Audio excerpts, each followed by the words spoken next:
Hello everyone, welcome to Raw SSC. आज है हमारी रैपिड मैथ्स 1.0 सीरीज की क्लास नंबर 46। जो भी बच्चे प्रिपेयर कर रहे हैं सीजीएल, सीएचएसएल, सीपीओ, एमटीएस के लिए, वो इस सीरीज़ को फॉलो कर सकते हैं। लेकिन सजेशन मेरा ये है कि ये सीरीज़ को आप स्टार्टिंग से फॉलो करें, तो क्लास 1 से आप फॉलो करिएगा, क्योंकि बहुत सारी चीज़ें हैं जो हम पहले कवर कर चुके हैं। उसको बार बार कॉन्सेप्ट को हम सिर्फ रिवाइज करते हैं और डिटेल में नहीं समझते हैं। तो आपको ऐसा लग सकता है कि सिर्फ क्वेश्चन की प्रैक्टिस कर रहे हैं, लेकिन ऐसा नहीं है। वो कॉन्सेप्ट पहले डिटेल में समझा जा चुका होगा, तो आप क्लास 1 से स्टार्ट करना। ठीक है, स्टार्ट कैसे करते हैं? हम 15 क्वेश्चन लेते हैं, अलग अलग चैप्टर से क्वेश्चन लिए जाते हैं। ठीक है, हर एक क्वेश्चन को इस तरह से देखा जाता है कि उसमें कोई कॉन्सेप्ट यूज हो रहा है, तो वो पहले सीखते हैं और फिर क्वेश्चन सॉल्व करते हैं। तो ऐसे ही आपके अलग अलग चैप्टर्स का जो प्रिपरेशन है वो साथ साथ चल रहा होता है। ठीक है, इससे क्या है, कोर्स जल्दी कंप्लीट होगा, कॉन्फिडेंस ज़्यादा अच्छे से आपको आएगा कि हाँ मेरा कोर्स जल्दी कंप्लीट हो रहा है, तो मैं मॉक दे सकता हूँ। ठीक है, ज़्यादा चीज़ें एकदम से कवर हो रही है।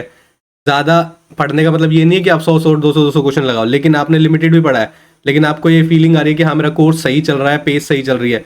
वो इंपॉर्टेंट होता है सबसे ज़्यादा। ठीक है, क्लास की पीडीएफ के लिए आप सोशल मीडिया हैंडल्स पर फॉलो कर सकते हैं। टेलीग्राम का चैनल आपको नीचे लिंक मिल जाएगा, डिस्क्रिप्शन लिंक में मिल जाएगा। ठीक है, तो आप वहाँ से जाके ज्वाइन कर सकते हैं, क्योंकि पीडीएफ के लिए रिवीजन के लिए पीडीएफ की ज़रूरत होती है। तो आप लोग बोलते हैं कि कहाँ पे मिलेगा, तो वो टेलीग्राम चैनल पे मैं अपलोड कर देता हूँ, तो आप वहाँ से देख सकते हैं। ठीक है, आज की क्लास स्टार्ट करते हैं।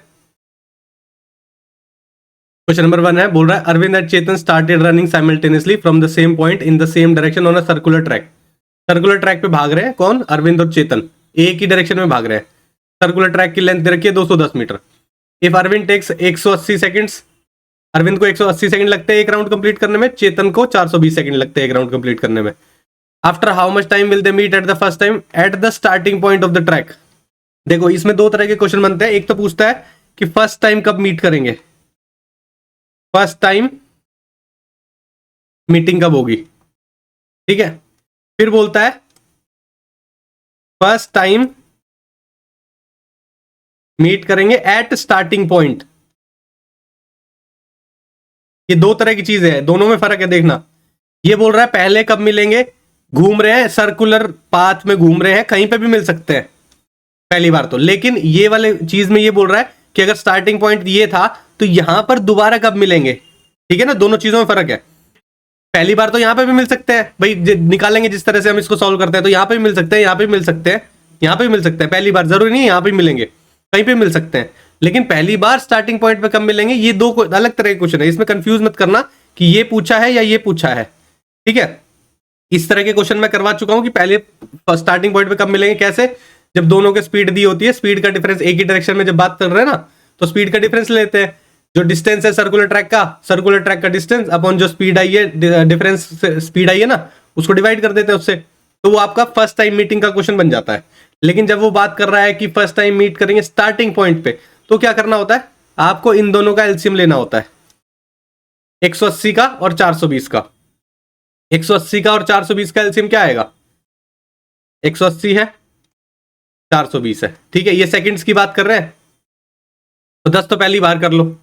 ठीक है, ये मैं आपको सिंपल तरीके से समझा रहा हूं, एलसीएम लेके बता रहा हूं, वैसे डायरेक्ट हो जाता है ये। ठीक है, यहां पे क्या बचा, 42, 6 कॉमन ले लो, 6 18, 6 7। ठीक है, ये क्या हुआ, अब और नहीं कर सकते, तो 7 21 इंटू 6 इंटू 10 कितना हो गया, 6 कम 6, 6 दूनी 12। ठीक है, कितने मिनट हो गए, डिवाइड बाय 60, 6 दूनी 12, 6 कम 6, 21 मिनट हो गए। यानी कि 21 मिनट के बाद वो आपके स्टार्टिंग पॉइंट पे दोबारा मिलेंगे। ठीक है, अगर आप इसको बिल्कुल बेसिक तरीके से समझना चाहते हो तो मैंने करवाया हुआ है पहले। आप जब शुरू से फॉलो करते हुए आओगे ना, तो आपको ये पता चल जाएगा जब ये घूम रहे हैं तो कितने टाइम में डिस्टेंस, जैसे देखो ये दोबारा से यहां पर कब आएगा, 180 सेकंड के बाद आएगा।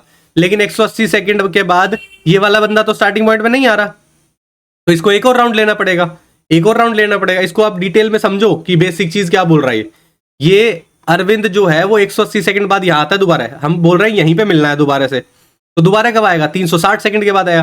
क्या 360 सेकंड में ये आ जाता है, यहाँ पे नहीं आता है जी। फिर एक और बार घुमा दो, फिर एक और बार घुमा दो। इसलिए इन दोनों का एलसीएम लेना है, जब ये दोनों सेम पॉइंट पे वापस आ जाएंगे तो वो चीज कैसे निकलती है, दोनों का जो ये दिया हुआ है इनका एलसीएम ले लो। क्लियर है? अगर क्लियर ना हो तो कमेंट सेक्शन में बताना। ये क्वेश्चन बड़ा फेमस है आजकल, एसएससी में बड़ा पूछा जा रहा है। ठीक है, दो तरह क्वेश्चन बनता है, यहाँ पर कंफ्यूज करते हैं बच्चे इसमें और इसमें, तो मैंने दोनों चीजें, ये तो पहले क्वेश्चन कर चुके हैं हम काफी बार, अभी ये क्वेश्चन बोल रहा है। ठीक है, तो ये भी कर लिया है। नेक्स्ट देखते हैं, बोल रहा है if one man add 6 litre of water in 10 litres of milk and another man add 4 litre of water in 8 litres of milk, find the ratio of the milk of the two mixture. देखो ratio निकालना है दोनों mixture में milk का, तो दोनों की quantity तो पहले इक्वल करनी पड़ेगी। एक में बोल रहा है 6 लीटर मिल्क, 6 लीटर पानी डाला है 10 लीटर मिल्क में, कितना हो गया 16। एक में बोल रहा है 4 लीटर पानी डाला है किसमें 8 लीटर मिल्क में, ठीक है, कितना हो गया ये 12। यहां पर उसकी वैल्यू 12 है मिक्सचर की, यहां पर 16 है। इक्वल करने के लिए क्या कर सकते हो, 12 चौक 48, 16 3 48, तो इधर से 3 से मल्टीप्लाई किया तो ये सब भी 3 से मल्टीप्लाई होंगे। ये कितना हो जाएगा 6 3 18, ये कितना हो जाएगा 30, ये कितना हो जाएगा 16, 8 चौक 32, ठीक है। कितना हो गया ये टोटल मिक्सचर 48 हो गया। यहां पर कितना हो गया 48। अब बोल रहा है कि दोनों मिक्सचर में मिल्क का रेशो निकाल दो। मिल्क कितना है यहाँ पे, ये वाटर है सॉरी, मिल्क ये रहा, तो 30, यहां पर मिल्क कितना है 32, काट दो कितना हो गया 15:16, आपका आंसर आ गया। कहां पर दिया हुआ है, ऑप्शन डी में दिया हुआ है। क्लियर है, सिंपल है ना भाई। जब आपको कंपेयर करना है, रेशियो में निकालना है, तो एप्पल टू एप्पल कंपैरिजन करते हैं ना बेसिकली। आपको वॉल्यूम तो इक्वल करने ही पड़ेंगे, तभी तो आप बता पाओगे कि कितना मिल्क उसमें है और कितना मिल्क उसमें है। आप 1 लीटर को 5 लीटर से कैसे कंपेयर कर सकते हो, ऑब्वियस सी बात है, फिर तो फर्क ही आएगा ना। इक्वल चीज का ही तो कंपेरिजन करोगे, ठीक है। नेक्स्ट देखते हैं, बोल रहा है in an election between two candidates 80% of the voter cast their votes. मान लो 100 वोटर थे, ठीक है, हम 100 मान के चलते हैं। 80% ने यानी कि 80 लोगों ने कास्ट किया, 20 लोगों ने कास्ट नहीं किया। Out of which 4% vote declare कर दिए इनवैलिड। देखो इसका 4% निकालोगे ना तो पॉइंट में चला जाएगा, जबकि पॉइंट में वोट्स नहीं होते। तो हम क्या करते हैं 100 की जगह 1000 मान लेते हैं। तो यहाँ पे 800 और 200 हो गया। 800 में से क्या कह रहा है 4% वोट इनवैलिड कर दिए गए, तो यानी कि 4% कितना होता है 32। तो वैलिड कितने हो गए भाई, 800 में से 32 चला गया, कितना हो गया 768, ठीक है। ये आपके वैलिड वोट्स आ गए। फिर बोल रहा है a candidate got 15,360 vote which are 80% of the valid votes. ये रहे वैलिड वोट्स।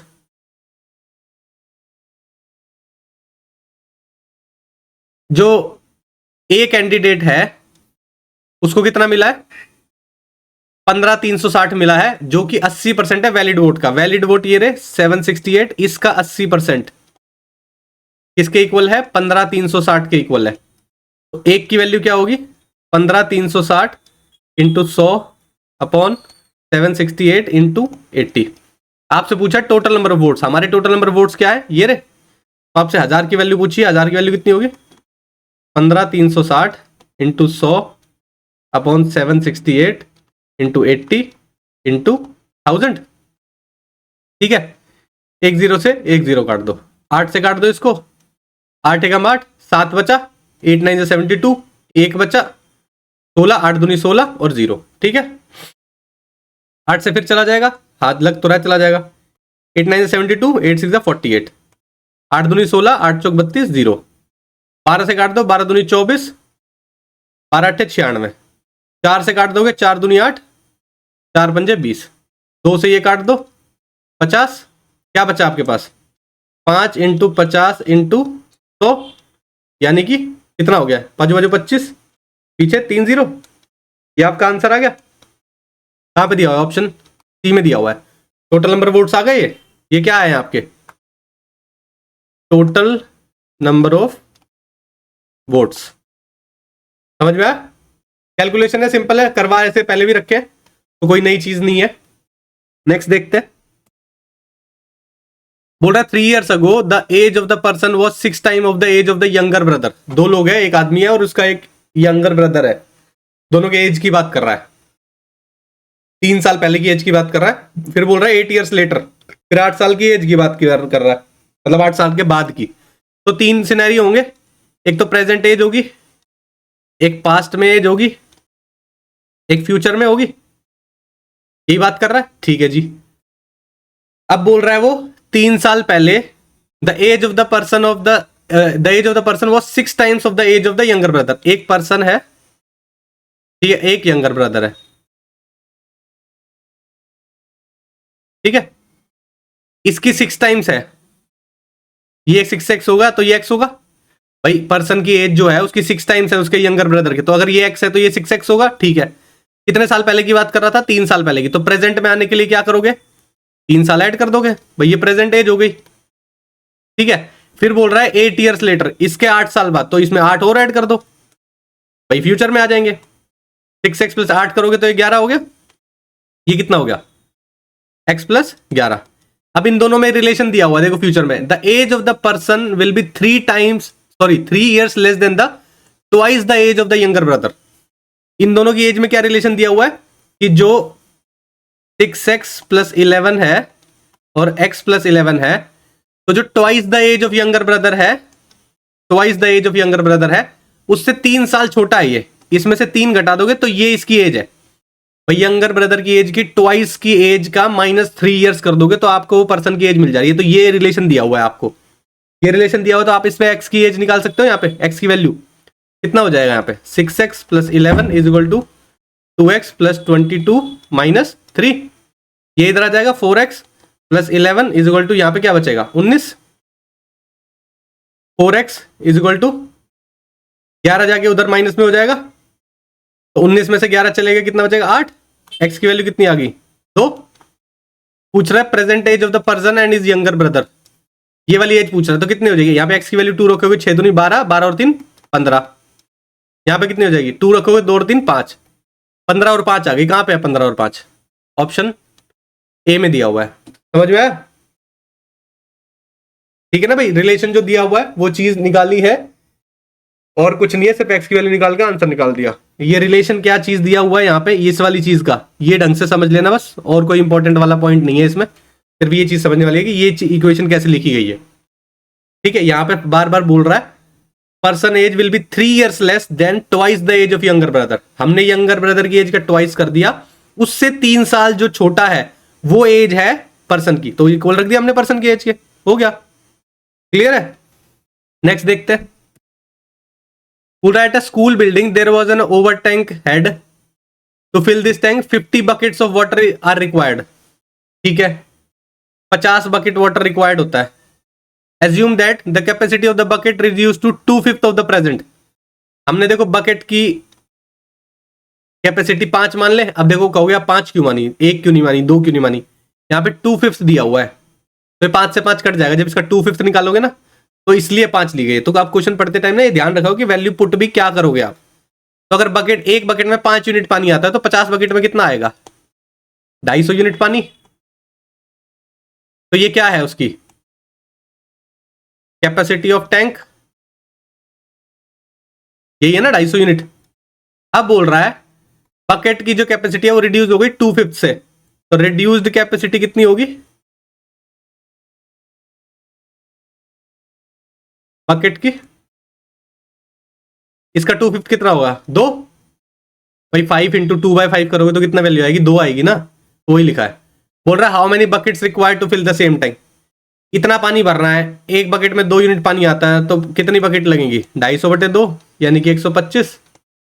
ये आपका आंसर है। कहाँ पे दिया? ऑप्शन सी में दिया हुआ है। आसान था। नेक्स्ट देखते हैं। बोल रहा है an investor invested 2 lakh in shares, share rose 18% on day first, fell by 15% on day second, then fell by 3% on the third day. What is the net percentage increase in the value of investor shares round up to 1 decimal place. देखो पहले बोल रहा है 18% से बढ़ गया। 18% की value क्या होती है? 18/100 का मतलब क्या होता है? 9/50। तो पहले वैल्यू हो गई 50 से 59। ठीक है, सेकंड डे पे क्या बोल रहा है? उसने 15% से गिर गया शेयर, तो 15% कितना होता है? 15/100, 5 या 15, 5 दूनी 10, 20, तो 20 से वैल्यू रह गई 17। सही है, ठीक है जी। फिर बोल रहा है 3% और गिर गया। 3% क्या होता है? 3/100, यानी कि 100 से वैल्यू कितनी रहेगी? 97। बोल रहा है what is the net percentage increase और डिक्रीज इन द वैल्यू। देखो सक्सेसिव चल रहा है, तो सक्सेसिव चल रहा है तो इन तीनों को मल्टीप्लाई करना पड़ेगा। कितना आ जाएगा? 1 2 3, 5 दूनी 10। ठीक है, 10,000 हो गया। यहां पे क्या हो जाएगा? 59 × 17 × 97। ये तो करना ही पड़ेगा आपको। 59 इंटू 17 निकाल लो। 9 7 63, 6 7 7 पंजे 35, 35 और 6 41, 9 और 5 3, 9 और 1 10, 5 और 4 9, 1 10, 1003 इंटू 97, ये करना है आपको। 1003 को 97 से मल्टीप्लाई कर दो। 7 21 0, 7 एकम 7, 9 27 0, 9 एकम 9, 1 7 2 9 2 7 9, क्या वैल्यू आ गई निकल के? 97291। ठीक है, 97291 वैल्यू आ गई। अब आपको ये देखना है कि ये जो वैल्यू है वो इंक्रीज हुई है डिक्रीज हुई है। ठीक है भाई, यही तो पूछा ना आपसे कि वैल्यू इंक्रीज हुई है डिक्रीज हुई है, क्योंकि टोटल तो मल्टीप्लाई करके इधर आ रहा है 10,000। ठीक है, उधर क्या आ रहा है? 10,000 कह रहा हूं, हाँ 10,000 आ रहा है ना। 1 2 3 4, नहीं 1 लाख आ रहा है, सॉरी 1 लाख आ रहा है। यहाँ पे वैल्यू आ रही है 97,000, तो ऑब्वियस सी बात है डिक्रीज तो हो रहा है। ठीक है, अब डिक्रीज कितना हो रहा है ये देखना है आपको।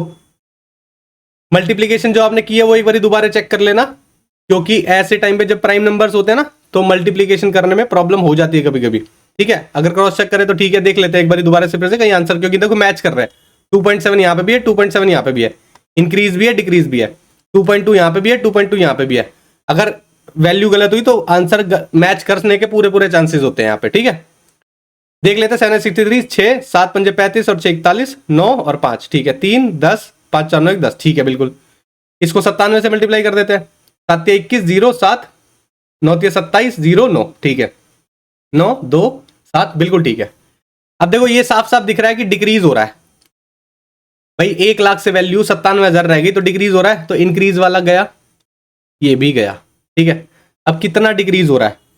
1 लाख पे अगर आप 97,291 का निकालोगे कितना परसेंट डिक्रीज आएगा भाई? माइनस करके देख लो। वैसे अगर आप देखोगे इसका 1% कितना होता है? 1% होता है इसका 1,000। 2% कितना होगा? 2,000। ठीक है जी, 2,000 हो गया। आधा परसेंट कितना होता है? 500, यानी कि 2500 डिक्रीज होगा 2.5% पे। ये मैं आपको करके बता रहा हूं, ये 2500 से ज्यादा डिक्रीज है। देखो भाई 2500 अगर डिक्रीज होता तो ये कितना होता? 97,500 होता ना, तो 2500 से ज्यादा डिक्रीज है, तो यानी कि आपका आंसर क्या आना चाहिए? 2.7% डिक्रीज आना चाहिए। एग्जैक्ट निकालने की जरूरत क्या है? जब आपके ये देखना है कि बीच की वैल्यू आपने पकड़ ली, यहाँ पे 2.5 की वैल्यू पकड़ ली, इससे ज्यादा या कम देखना है। ज्यादा होगा तो यहां लगा देंगे, कम होगा तो यहां लगा देंगे आंसर पे। क्लियर है? हर बार कैलकुलेशन करने की जरूरत भी नहीं पड़ती। ठीक है ना? अब आप कहोगे इसमें 2 लाख का क्या रोल था? कोई रोल नहीं है इसमें, सिर्फ कैलकुलेशन बढ़ाने के लिए दे रखा है। यूज करोगे तो सिर्फ कैलकुलेटिव वाला पार्ट बढ़ जाएगा और कुछ नहीं होगा। नेक्स्ट देखते हैं। बोल रहा है in a garden there are 6 daisy plants the first year. Each year a gardener add 3 new daisy plants. ठीक है, he has 26 jasmine plants for the first year and loses 2 each year. ठीक है, 2 तरह के प्लांट की बात कर रहा है। एक डेजी प्लांट्स है, एक जैस्मिन प्लांट है। पहले ईयर में 6 थे ये, और ये 26 थे। ठीक है, फिर बोल रहा है हर साल गार्डनर 3 डेजी प्लांट लूज करता है और 2 jasmine plant, 3 daisy plant add करता है और 2 लूज करता है जैस्मिन वाले प्लांट। ठीक है, बोल रहा है number of daisy plant equal to number of jasmine plant कब होगा? After first year. 1 साल के बाद अगर आप काउंट करोगे तो ये जो दोनों प्लांट्स की जो वो है नंबर इक्वल कब आएगी, ये आपको पता लगाना है। ठीक है, अब देखो सिंपल सी बात है, बोल रहा है 3 3 बढ़ रहे हैं, तो 6 से 9 हो जाएगा, 12 हो जाएगा, 15 हो जाएगा, 18 हो जाएगा, 21 हो जाएगा। 2 घट रहा है ये, तो 24 हो जाएगा, 22 हो जाएगा, 20 हो जाएगा, 18 हो जाएगा। आ गया इक्वल यहीं पे। कौन सा साल है? ये तो फर्स्ट था। कितने साल बाद? 1 2 3 4, 4 साल बाद बराबर हो गए, यानी कि ऑप्शन बी आपका सही आंसर हो गया। कोई फॉर्मूला लगना ही नहीं है, सिंपल कैलकुलेशन पूछ रहा है, लिख के कैलकुलेट कर दिया। ठीक है ना? नेक्स्ट देखते हैं। बोल रहा है 2 different quantities of the same solution having ingredients A and B are stored in 2 different container. 2 different quantity है, सेम सॉल्यूशन है लेकिन क्वांटिटी अलग अलग है।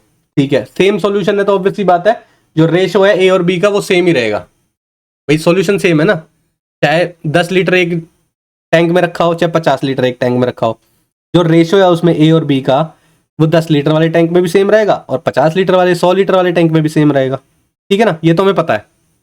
बोल रहा है in the first container there are 252 litres of a कितना है 252, बी कितना है 441, टोटल कितना हो गया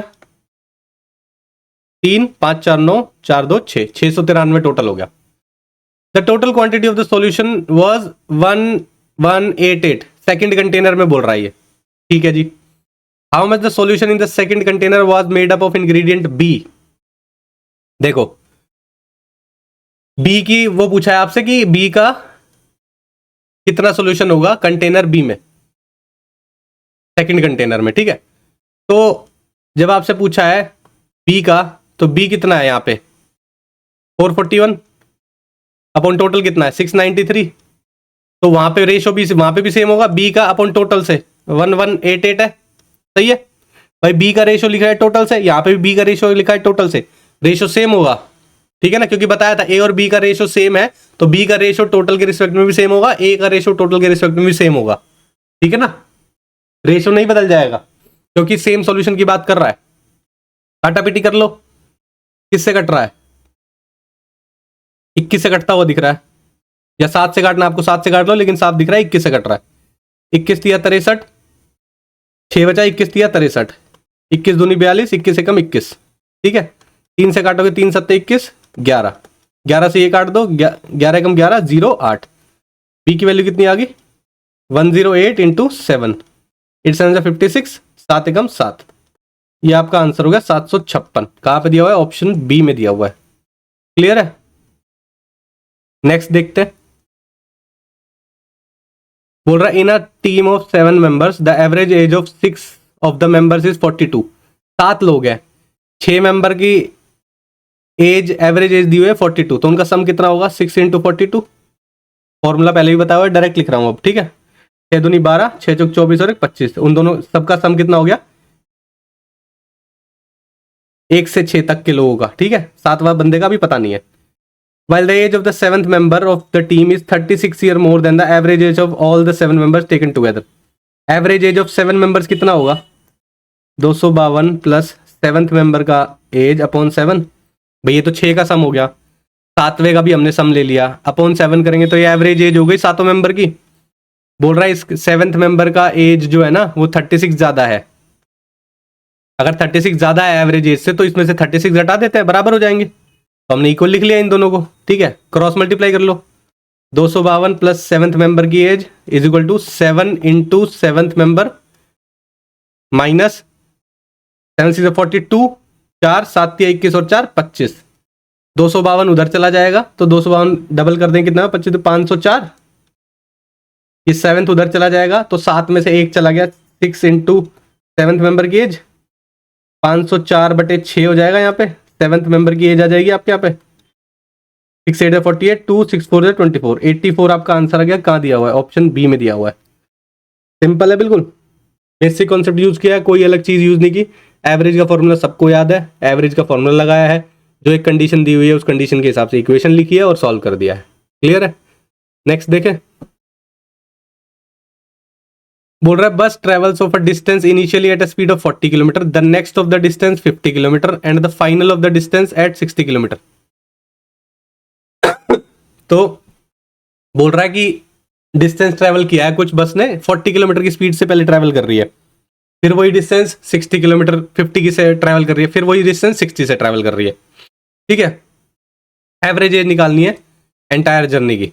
अब देखो इसका सबसे आसान तरीका होता है इन तीनों का एलसीएम ना डिस्टेंस मान लो, डिस्टेंस की वैल्यू क्या लेट कर लो आप, इन सब का एलसीएम क्या आएगा 300, इनका एलसीएम बनेगा। तो पहले बार कितना ट्रेवल 300 डिस्टेंस ट्रेवल करने में कितना टाइम लगेगा, डिस्टेंस अपॉन स्पीड कितना होता है 300/40, पहले वाले की बात कर रहे हैं। तो कितना आ जाएगा 300 ही होगा, कितना होगा 600 होगा, एलसीएम 600 होगा। तो डिस्टेंस को 600 मान लो। तो पहले 600 डिस्टेंस चलेगा 40 किलोमीटर स्पीड के हिसाब से, टाइम कितना लगाएगा, ये डिस्टेंस है ये टाइम है, 40 से डिवाइड कर दो तो 15 घंटे लगेंगे। फिर 600 डिस्टेंस ट्रेवल करेगा 50 की स्पीड से, कितने टाइम लगेगा? 12 घंटे लगेंगे। 600 बटे 50 किया है, ठीक है।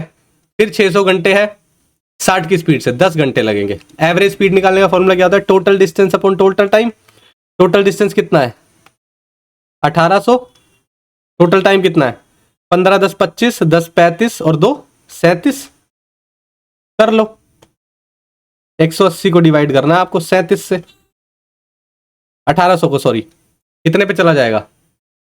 5 पे करोगे 150, 7 पंजे 35, 185 हो जाएगा, नहीं जा सकता, 4 पे करना पड़ेगा। तो आपके ऑप्शन कौन से कट गए? ये भी चला गया और ये भी चला गया।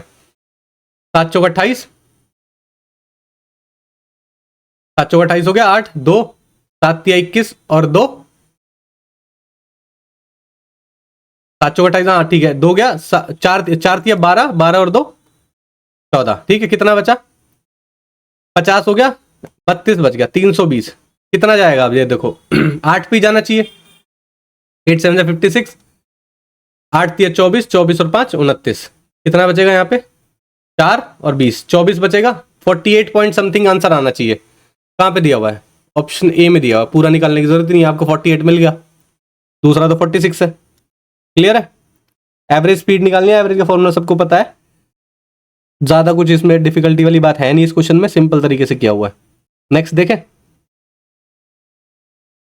बोल रहा है simple interest on a certain sum is 1/5 of the sum. ठीक है जी, सिंपल इंटरेस्ट का फॉर्मूला सबको पता है, NPR अपॉन 100।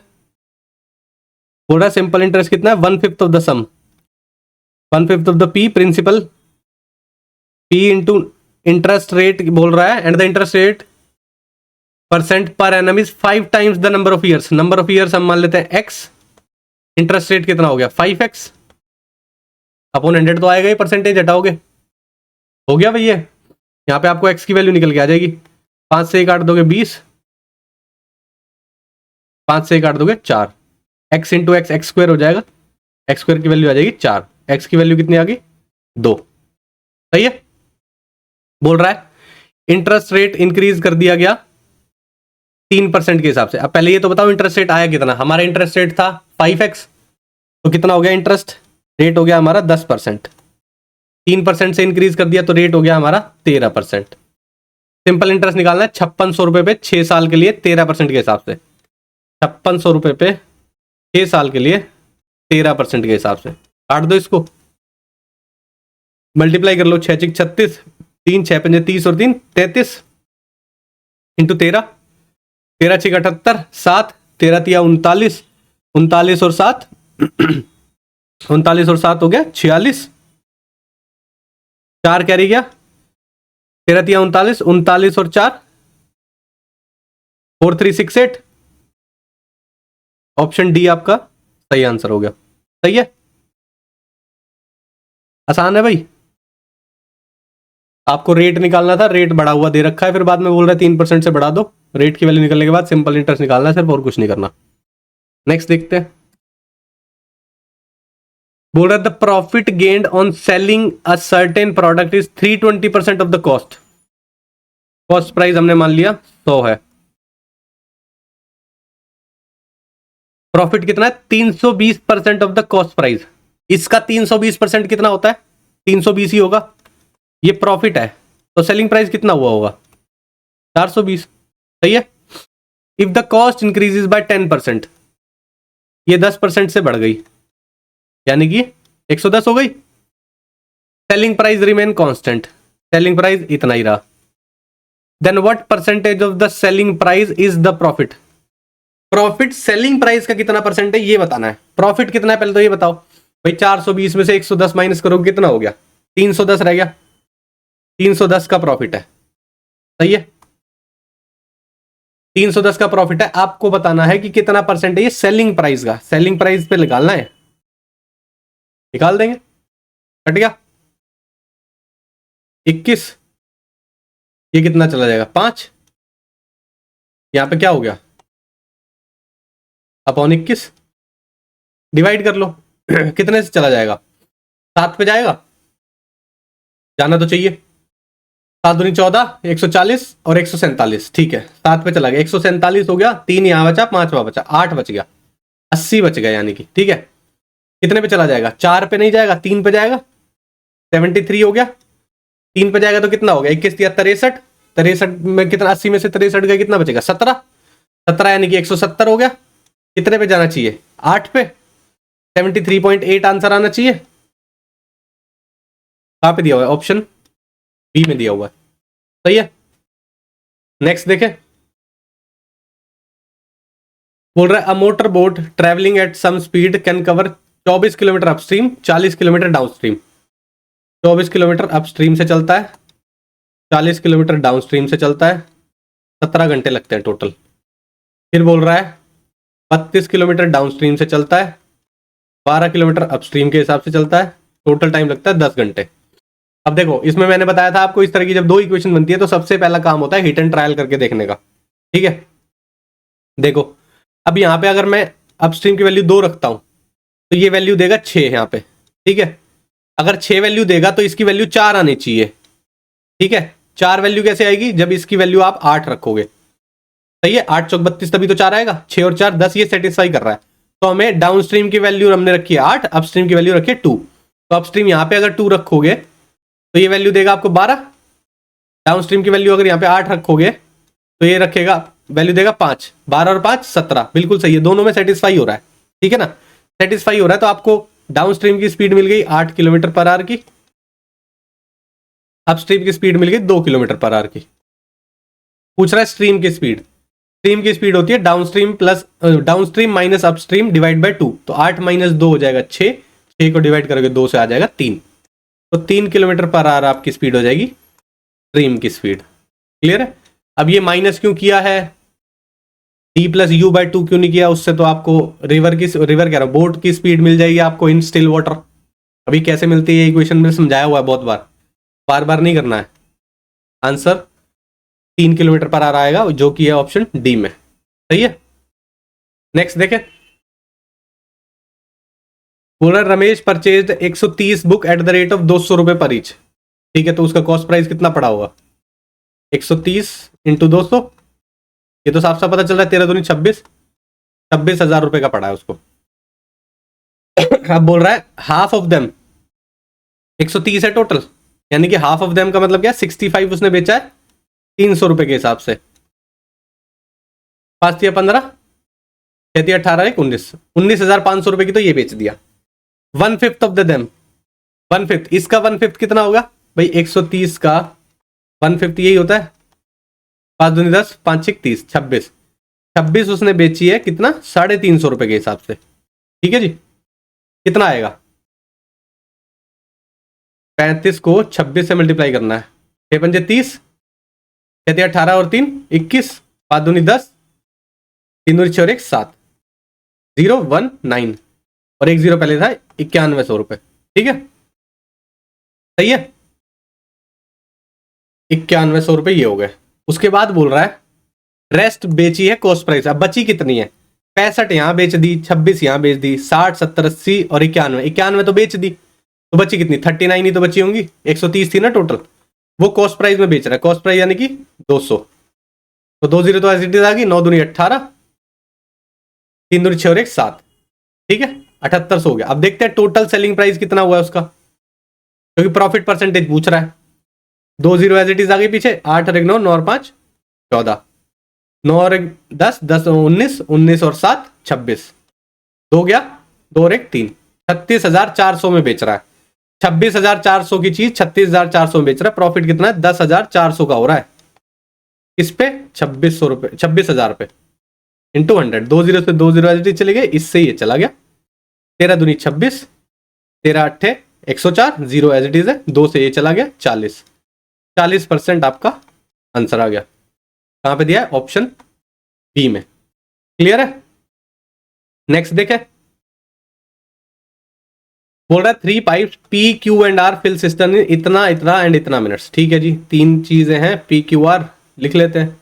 एक भरता है 40 मिनट में, एक 80 में, एक 120 में। एलसीएम ले लेते हैं, बाद में तो वही सब काम करना ही है, तो ये काम लिख लिया तो पहले एलसीएम ले लेते हैं। कितना आएगा? 240 एलसीएम आएगा, 6 आ गया, 3 आ गया, 2 आ गया। ठीक है जी, एफिशिएंसी आ गई। बोल रहा है after how much time should the pipe P and Q be turned off so that the cistern will be completely filled in half an hour। आधे घंटे में भर जाना चाहिए।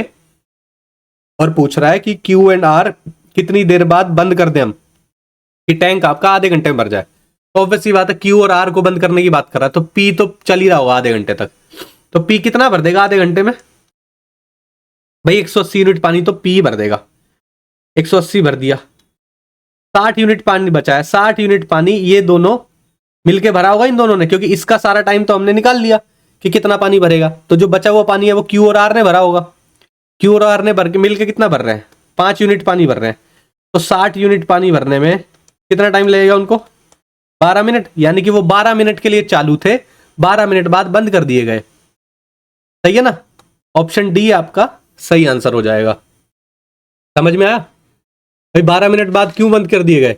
हमने पी की पूरा जब तक चला है पूरा निकाल लिया हमने 30 मिनट तक का, तो पी का तो सारा काम कर लिया कैलकुलेट, क्यू और आर का कैलकुलेट किया हुआ है। तो जो बचा हुआ काम है वो क्यू और आर ही तो कर रहे होंगे भरने में। तो हमें पता चला 12 मिनट तक भरा है उन्होंने, 12 मिनट तक बंद कर देंगे, उसके बाद पी चलता रहेगा। 30 मिनट में यानी कि आधे घंटे में आपका टैंक पूरा भर जाएगा। सही है? समझ में आया भाई? क्वेश्चन थोड़े ठीक थे आज, थोड़े कैलकुलेटिव भी थे, थोड़ा स्टेटमेंट में भी खेल रहा है। ठीक है ना? तो ठीक है क्वेश्चन। अगर समझ में नहीं आ रहा हो इस वाले क्वेश्चन को, जैसे स्पेशली क्वेश्चन 1 को आप ध्यान से देखना, 2 अलग तरह की चीजें पूछता है, लेकिन इसमें बहुत ज्यादा कंफ्यूजन होने के चांसेस है स्टूडेंट्स को कि क्या पूछ रहा है। क्या ये पूछ रहा है कि वो पहली बार कब मिलेंगे, क्या ये पूछ रहा है कि वो पहली बार स्टार्टिंग पॉइंट पे कब मिलेंगे? दोनों अलग चीजें हैं। ठीक है? तो मैं दोबारा रिमाइंड करा रहा हूँ कि इस चीज को ध्यान से देखना। और ठीक है, सारी चीजें बस थोड़ा लैंग्वेज अच्छे से समझ में आनी चाहिए। क्वेश्चन तो ठीक है, ठीक है ना? थोड़ा कैलकुलेटिव भी है, कुछ कुछ कुछ में कंडीशंस भी अच्छी दी हुई है, थोड़ा समझने में टाइम लग सकता है आपको, तो रिवाइज इसको कर लेना। अच्छे क्वेश्चंस थे आज। ठीक है? और कोई डाउट हो तो आप कमेंट सेक्शन में पूछ सकते हो। और मॉक की सीरीज तो चल रही है रीजनिंग की, मैथ्स की मॉक की भी संडे को रिलीज हो जाएगा। इस संडे होने वाला था, वैसे नेक्स्ट संडे रिलीज हो जाएगा। इस संडे थोड़ी तबीयत खराब थी, इस वजह से रिलीज नहीं कर पाए। तो नेक्स्ट संडे मैथ्स का मॉक भी आपको मिल जाएगा एक। ठीक है? रीजनिंग के एज इट इज चल ही रहे, मैथ्स का सिलेबस भी जल्दी ही खत्म हो जाएगा, तो ज़्यादा टेंशन लेने वाली बात नहीं है। जो बच्चे शुरू से फॉलो कर रहे हैं उनका रिवीजन भी हो जाएगा। एक 1000 क्वेश्चन वाली सीरीज या 700-800 क्वेश्चन में कोशिश करूंगा कि उसको निपटा दें। एक सीरीज भी लेके आएंगे, उसमें अगर आपको फाइनल रिवीजन करना है, डिटेल में नहीं समझना है, तो वो क्वेश्चन अगर आपने ढंग से समझ लिए तो आपका पेपर 45 तो कहीं नहीं गए। बस सिली मिस्टेक मत करना। ठीक है ना? तो वो वाली क्वेश्चन भी करेंगे और रिवीजन तो चलेगी और मॉक्स चलते रहेंगे। ठीक है ना? तो प्री तक ऐसे ही चलता रहेगा। ठीक है? और कोई सजेशन या और कोई चीज़ आपको पूछनी हो तो कमेंट सेक्शन में पूछ सकते हैं। टेलीग्राम पे आपको PDF मिल जाएगी, वो मैंने बता ही दिया। आज की क्लास के लिए इतना ही रखते हैं, मिलते हैं नेक्स्ट क्लास में। Thank you.